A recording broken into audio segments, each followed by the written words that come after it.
So Zoe, let's just cut right to the chase. For any mom who is feeling overwhelmed and feeling like my house is crazy, I don't like this. This doesn't feel like what I thought motherhood was going to look like. What have you found to help create a home where you've enjoyed being a mom more? Well, I think that many women start decluttering, but they don't declutter enough. And then hence, to your question, comes the overwhelm. Yeah. Right? They're just overwhelmed with it all. So they were overwhelmed in the beginning, then they declutter some more, and now guess what? They're still overwhelmed. Yes. Welcome to the Minimal Mom Podcast. Dawn reaches 1 million women each month with practical tips to simplify your home. Today, Dawn is joined by Zoe Kim, the author of Minimalism for Families. Zoe partners with individuals to tackle the challenges of cluttered home and life. Her goal is to help you find the best solution to simplify your home and life. So my thought and practical approach to that is to take a smaller space and really just get crazy about it. Just get crazy simplified with it so that you can experience the benefits of it. One of the ways that I like to do this, even if there's items, say you start with your bathroom that you're not sure that you actually want to let go of, even though you haven't used it in like over 6 months and you're not going to use it because you don't even like the color. You saw it on someone else. That color doesn't look good on you, and that's okay. Right. But you're determined to keep it. Right. So put it in a box. Set it, out of sight for a month or two. Do you miss that stuff? Do you even remember everything that you put in that box? People are always like, how do I get started? How do I keep going? Yes. I feel like you need a win. Yes.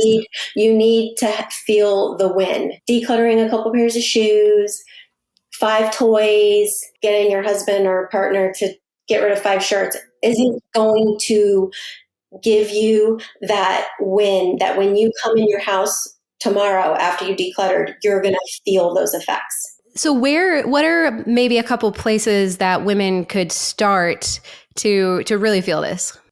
I can give you a place to start, but it's not going to be the place that everybody needs to start. Let's just say start at your front door. You walk in, start at your drop zone. I'm assuming that your drop zone is your front door because you're going to be most impacted by that.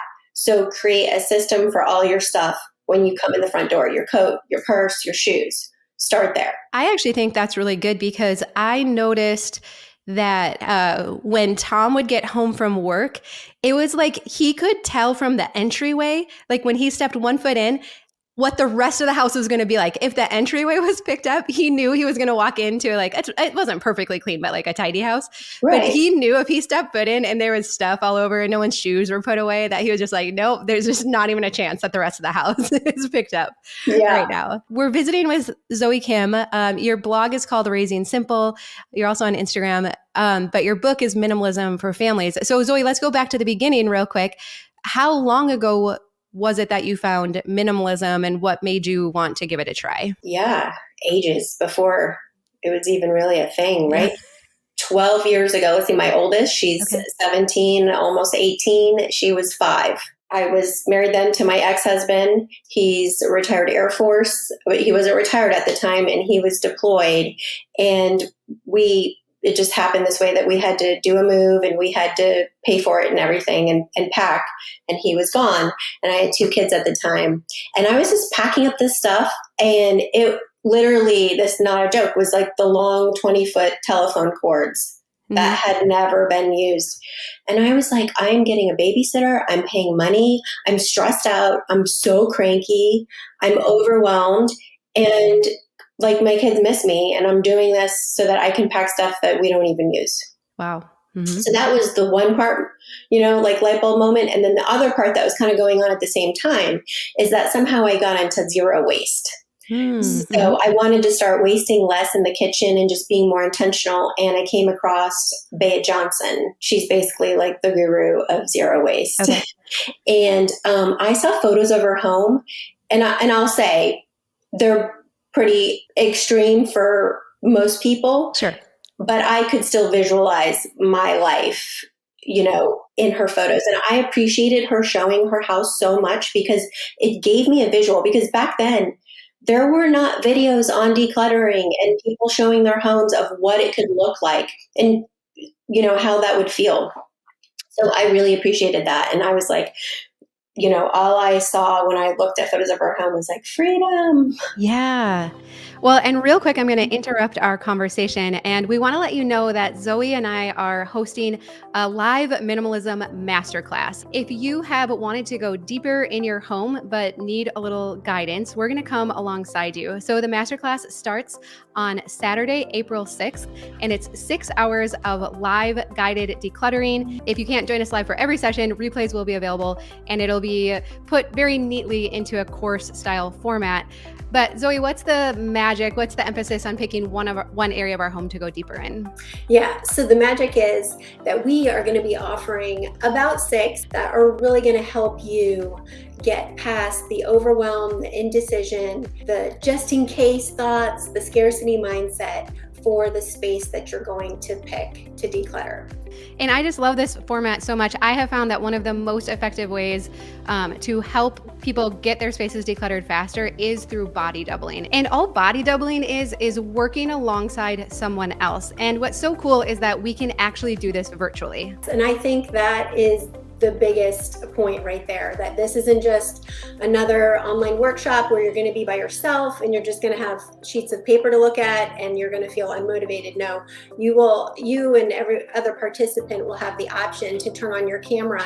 And so you're going to see other people working in their spaces, and that's going to be really motivating for you. You guys are going to get ideas from each other, and it's just going to be a really positive, fun experience. We're going to have fun, right? Yes, absolutely. Yeah. And Zoe, I think often we think, well, I got myself into this mess, I need to get myself out. But that's not true. When we bring community around this with Zoe and I guiding you, I believe that it is a huge time multiplier, that an hour of focused time together, I believe you can get 2 to 3 times as much done as if you were trying to do it on your own. Definitely. Awesome. Well, we really hope that you can join us. We'll put all the details down below, and we will see you on April 6th. I do think for many women, you have to be at the right point when you encounter this. Because I think back to the day we had 4 kids, 4 and under, and I just heard Joshua podcast on the Art of Simple podcast. And just that one phrase of his neighbor saying, "Did you know that you don't have to have all this stuff?" And that was it.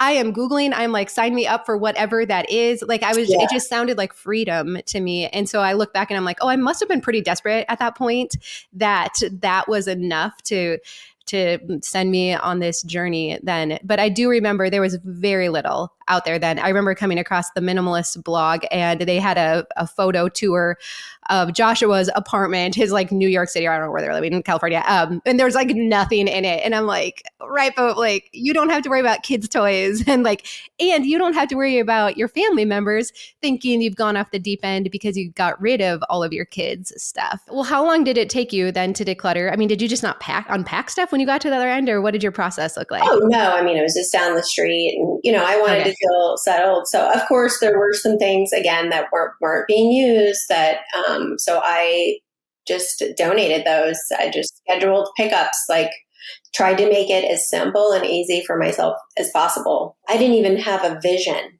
of what the end would look like for me. And part of that was because there was also not other blogs and things and examples that I could look at. So I feel like I spent a long time. I mean, a couple years just peeling away the onion. I like to call it Absolutely. Like an onion, right? You start with the outer layers, because then by the time you get to the middle, you're crying. Oh, I like to think of it as your decluttering muscles are stronger and you can make the harder decisions. But yes, that's probably more accurate. That's my other favorite. That's my other favorite, is that, yes, decluttering is a muscle, right? Yeah. Exercise. Don't start out with the heavy stuff because you're going to hurt yourself. So you kind of alluded to this in the beginning, but were you surprised how much stuff you actually had to get rid of to get your house to a really manageable point? Yes, because I think anybody who's begun decluttering, you actually feel worse when you start taking all the stuff out of your cabinets. You literally don't realize, especially if you haven't moved too, you haven't touched these things. They're just stuffed in cabinets, and you start taking it out and you're like, oh, wow, this is actually more than I thought. And I think that unfortunately can be a really deterring point for some people, because you're all ready, gung-ho to go. And then... Yeah, I'm really glad that you're validating that, because I often feel like our cabinets and closets are like clown cars almost. Like you go to pull stuff out, you're like, how did that much actually physically fit in there? It's remarkable. And then you're faced with all of these wrong buying decisions and all the, especially when you have kids and people are giving you hand-me-downs, or you go to a thrift store, and it gets so confusing, I think, especially when you have little kids, because you're like, well, do I get stuff that's 2 sizes too big and try to store it because it's a brand name and it was only a quarter at a garage sale? And we get kind of mixed up with like, well, that's being wise with my money and, being a good, especially if we're stay-at-home moms, I have to be very resourceful. So then it gets kind of confusing. Like, well, what should I keep and what should I not? So would you keep stuff for kids to grow into, or like, how did you manage all the inventory that comes with kids? I kept a small amount of, like my favorite things that they wore. And since then I'm down to like a baby hat, a blanket, and like one dress from my daughter. The sad part, the thing that I didn't realize too, is somehow if it's been worn, even though you washed it, there's stains on it after years. It's like they appeared. It doesn't store well. So much of this stuff doesn't. No. And I know, I'm sure there's women listening even right now, and they're like, oh, well, you can sun bleach it and you can put it out in the sun, or you can do this. And it's like, but are we going to do that? Is that how I want to spend my time and energy? Yeah. So that's my fantasy self, Dawn. Yes. Mm-hmm. My fantasy self is still baking, making my homemade jam. I made my kids' baby food for number 1 and 2. Yep. And by 3 and 4, I think as you get older too, for me anyway, my most valuable thing is my time. Yes. So have you ever felt, now that especially your older 2 kids, did you ever feel like they were resentful from that your family lived so simply, or that they would go to other people, their friends' house, and be like, well, why do they have so much and we don't have this much? No, I think I got lucky. So, when I started, I had 2 at the time, and they were 3 and 5. And I never guilted them, like intentionally was like, you should be thankful that I'm getting rid of your stuff because you still have all of this, like in this like tone of, discontent and stuff. So basically I highlighted the benefits of owning less. Mm-hmm. Hey, can we declutter this stuff together? Because if I had less laundry to do, we could literally get to the park sooner.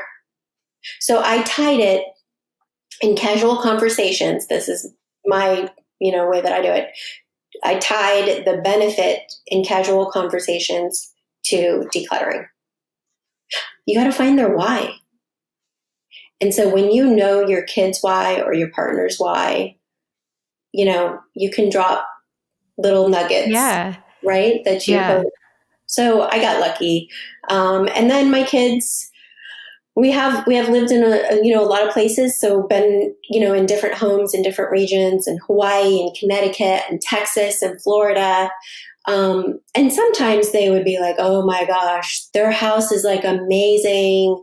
It's so big. There's so many rooms and stuff. And I was like, yeah, it's really great. Like, life's taken care of, but like, it's really great. I just try not to be too negative. I think that's great. And I distinctly remember one time our girls coming home and they had been at a friend's house and they were like, they have a huge Barbie Dreamhouse and they have all the furniture and all the dolls. And as I listened to them more, I'm like, oh, really? That's so cool. That must be really fun to play with. And I realized it wasn't even necessarily that they were envious.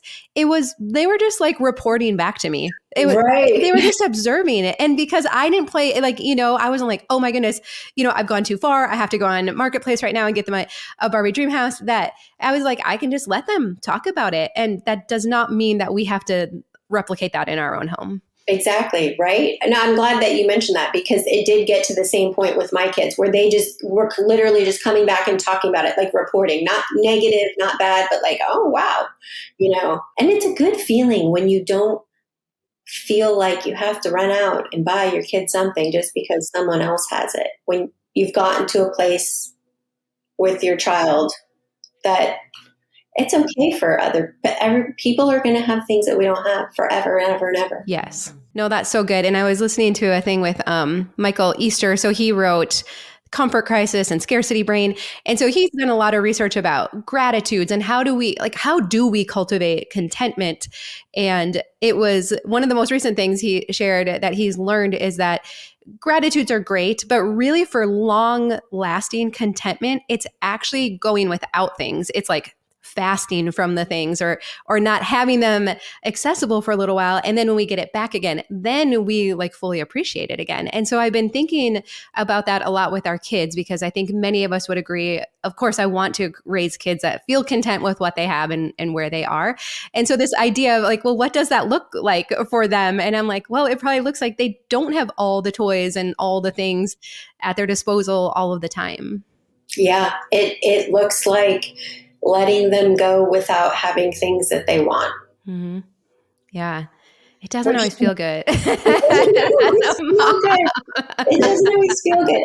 I mean, we do Christmas gifts, but I literally try to not, sometimes my kids honestly can't think of that many things. Oh yeah, right. But not get everything on their list. Yes, that's so good. I feel like it sets this like of getting everything you want. And I just don't think that's very realistic in life. Yeah. I might sound like a negative mom, but no, but I think it's good because I think it'll always anything. Yes, no, it'll always offend some. I mean, anytime I mention like on a YouTube video what we're getting our kids for Christmas, and it's like, they have grandparents close by that get them gifts. So I'm like, we're just like very minimally supplementing. And so it'll be like, they get like a new game or something.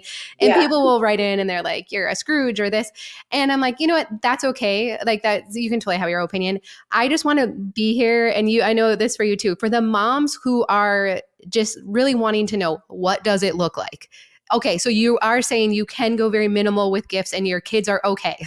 Like the guidance counselor at school is not calling you and reporting you to the authorities, right? I think too, Dawn, it's all about the delivery. I mean, if you're angry and you're using, you're only going to get so many gifts as a negative thing. But if you're cultivating, just gratitude and valuing what you have and quality over quantity, then it's perfect. Yeah. Well, let's circle back. You touched on sentimental stuff. I know sentimental stuff is a big struggle for a lot of moms. I think mostly, Zoe, we've never been taught, like, how do we curate it? What do we keep? What do we let go? Really, most of us, like what we have for reference is what our parents did or what we're told that we're supposed to keep that is super special. So how have you managed like kids' artwork and projects and baby stuff in your house?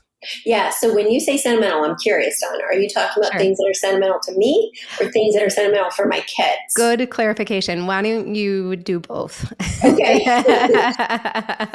So for my kids, the things that are sentimental, I designate a space. You can keep, and I let them choose. It's not my choice. I'm not going to dictate what is sentimental for them. My two littles, they each have one drawer in the bottom of their closet, and that's where they can keep all their sentimental stuff. They've got a basket for their stuffed animals. All of them have to fit in there if you want something new. So it's definitely those guidelines. And then you're not the person saying you have to get rid of this and you have to keep that, because the minute that you do that, they're not going to listen to you. Yeah. And then for me, I heard someone say this once. I know I read it somewhere, but when we ask better questions, we get better answers. Ooh. So I have a post on Instagram, one of my best, most popular posts that I think just resonated with so many people. It's 6 questions to help you let go of your sentimental things. Oh, good. We'll link to that. Definitely. One of them that's not included in that post that people say is, if your house burned down, what would you think about running in and getting? If your house was burning down, what would you really think about running in and getting? You're going to go towards your favorite things. With me, my experience is I was really close to my grandparents. I lived with them in high school. And when they got older and I was a young adult, I didn't have much. So I got a lot of their stuff. I got her coffee table and her plants and all these things. And as I grew up, I realized this isn't really my aesthetic and me. Mm-hmm. And I literally had multiple conversations with myself about a coffee table that was my grandmother's, that I didn't really love the actual coffee table, right? So I'm separating those. This coffee table is not my grandma. And I already had other things that I enjoyed more that were hers. So let's just say I have 50 things for my grandparents. I narrowed it down to my top 10 that are easy for me to keep. Yes. And as far as like kids' artwork and the projects that they make, I actually remember Danae from Simple Families. She's wonderful, right? Yeah. She had a reel on Instagram one time where she had a garbage can and she was literally holding her child's artwork over it. And she's like a child psychologist, therapist. I don't know. She has all the credentials to go along with this, right? She does. But so she has the garbage can and the artwork and she's holding it over it and she just drops it in. And she said, parents, I don't hide it. I don't try and put stuff over it. I don't bring it to the garbage can outside. Like it is okay for our kids to know that there are some things that are just for today. They were just for this week or this season and not everything is special. Right.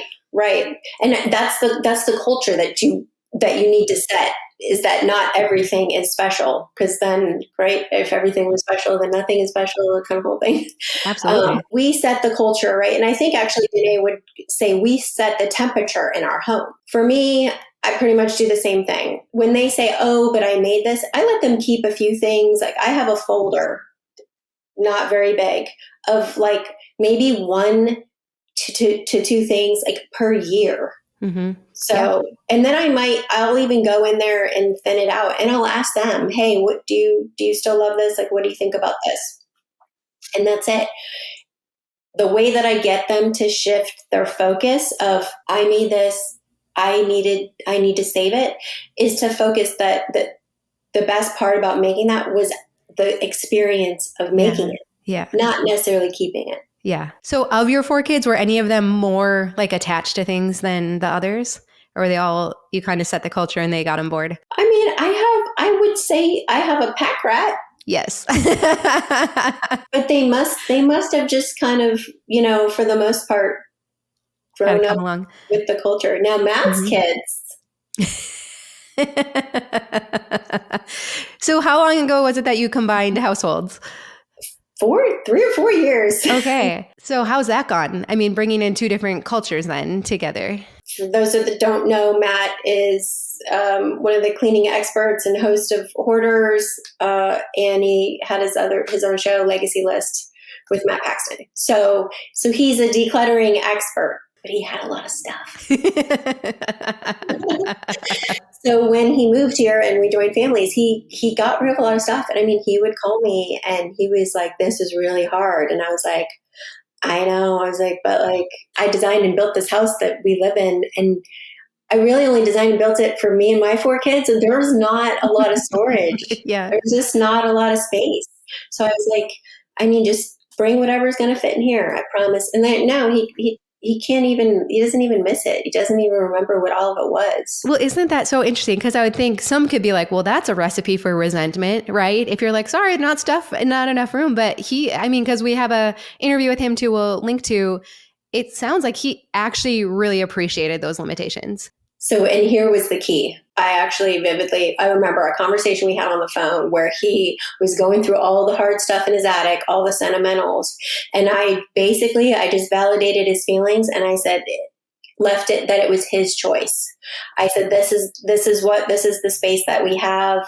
And if this is what we're going to do, this is how it has to be, because there's no more space. Yeah. And instead of me saying, don't you dare bring that stuff here, that's not going to go over well. Yeah. If you want someone to change, or you want someone to see your point. Well, and let's talk about that, because probably, the number 1 question I think I generally get is about like photos and paper clutter. Number 2, and I'm sure you get this all the time too, is how do I get my spouse on board? So what are some of the successful tactics that you've seen work for people? So first, obviously starting with your own stuff, but not just decluttering your own stuff for a day and then turning around and being like, babe, I did it.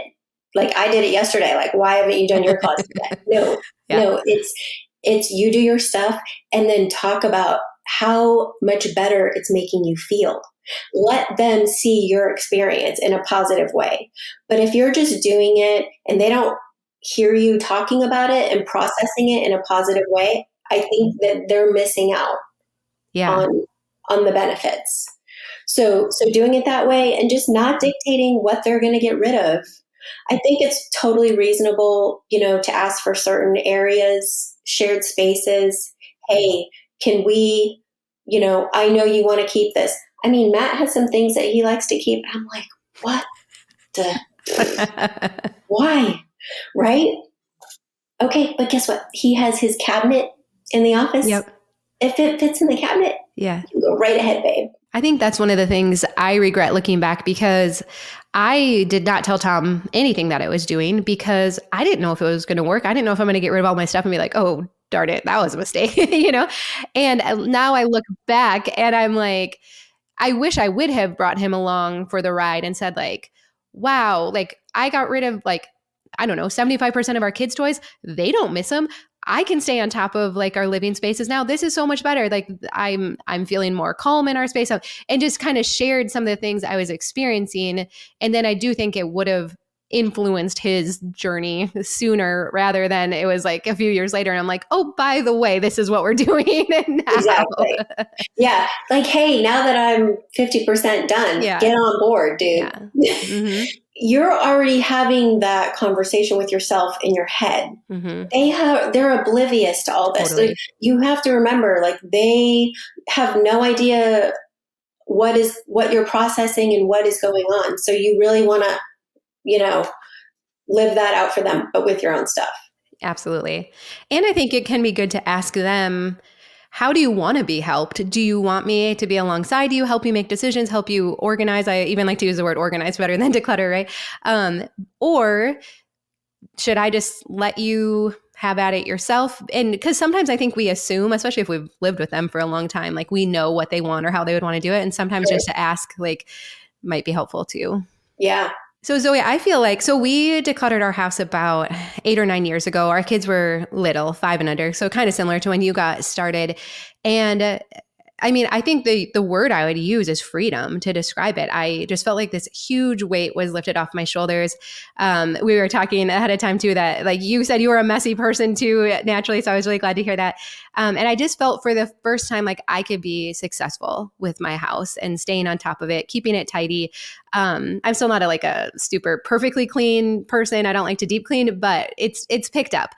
And I thought back then when my kids were little, I thought, wow, this is incredible. Like, what a gift.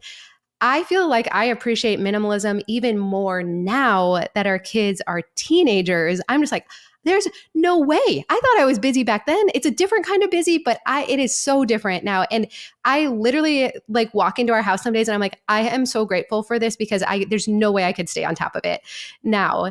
So I'm curious, have you had a similar experience or not so much? Actually, I have. I mean, just all and now we've combined our families. Yeah. So we have 7 kids in the house and all of those children primarily live with us. Wow. Okay. So that's the full time. And then they go to their others part-time. So there is always something. And I think to myself, like when there's multiple kids sick and then I'm sick or doctor's appointments and just life happening, right? That wasn't on your calendar. I would be a disaster if I did not have like simplicity and minimalism in my house. It would be a disaster. And then I start feeling bad for everybody. So what would you say to those moms right now who are just tired and exhausted? Aside from getting ruthless and just do an area, because like that's how you're going to dig yourself out. What I tell myself is that when I'm overwhelmed and everything with decluttering or projects, sometimes my feelings, I'm making them more than they are. They're dictating, my feelings are dictating my behavior. Sometimes to just say, I'm not going to listen to this overwhelm. I know I have other stuff that needs to be done, because isn't that a mom? Like there's always going to be something. Yeah. I'm just going to do this and I'm not going to think about it. And I'm not going to listen to these feelings that I'm having of being overwhelmed and feeling defeated.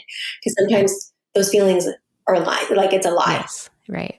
It's a lie. It's a lie that you can't do it. I want to see like moms reach out to each other and friends and say, come over to my house and keep me accountable and help me declutter.